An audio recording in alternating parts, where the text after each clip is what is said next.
చంద్రబాబు పాలనలో ఆదాయం తగ్గింది, అప్పులు పెరిగాయి అన్న జగన్ విమర్శలకి కౌంటర్ ఇచ్చారు మంత్రి పయ్యావుల.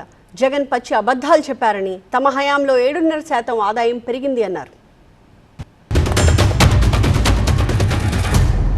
రెవెన్యూస్, పన్నేతర revenues, devolutions, grants in aid, ఇటువంటి అన్ని టోటల్ రిసీట్స్ అన్నీ కూడా కలిపితే కేవలం 1,68,024 కోట్లు. అదే మీరు గమనిస్తే ఆ టేబుల్లో మా హయాంలో 2023-24లో 1,73,767 కోట్లు కనిపిస్తే ఇక్కడ మాత్రం 1,68,024 కోట్లు మాత్రమే కనిపిస్తుంది. గతంలో మా ప్రభుత్వంలో ఉన్న పథకాలన్నీ రద్దు చేసిన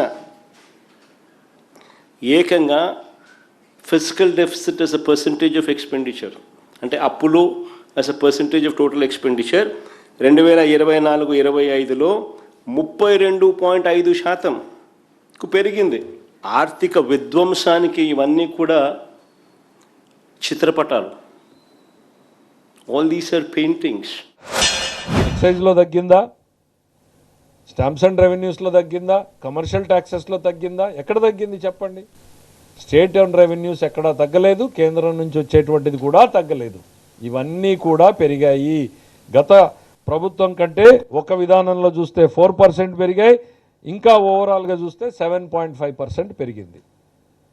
మరి మీకు 1,73,000 కోట్లు మీకు వచ్చినాయి, తర్వాత వచ్చిన వాళ్ళకి 1,60,000-1,67,000 కోట్లు వచ్చినాయి. ఈ డిఫరెన్స్ ఎక్కడి నుంచి వచ్చింది 60,000 కోట్లు అనేటువంటిది ఒక్కసారి గుర్తు చేయాలి. 15th ఫైనాన్స్ కమిషన్ సంవత్సరానికి 6,000 కోట్ల రూపాయలు అప్రాక్సిమేట్లీ అనుకుంటే 5 ఏళ్లకు కానీ 30,000 కోట్ల రూపాయలు ఇస్తే మీరేం చేశారు?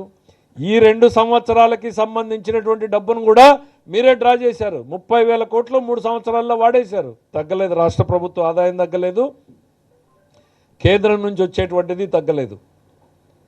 తగ్గింది ఏదైనా ఉంది అనంటే మీ దోపిడీలో గతంలో ఎంత తగ్గింది అనేటువంటిది రేపు మర్నాడు ఈడీ బయటకు తీస్తుంది, అప్పుడు తెలుస్తుంది రాష్ట్ర ప్రభుత్వ ఖజానా ఎక్కడికి మళ్ళింది అనేటువంటిది.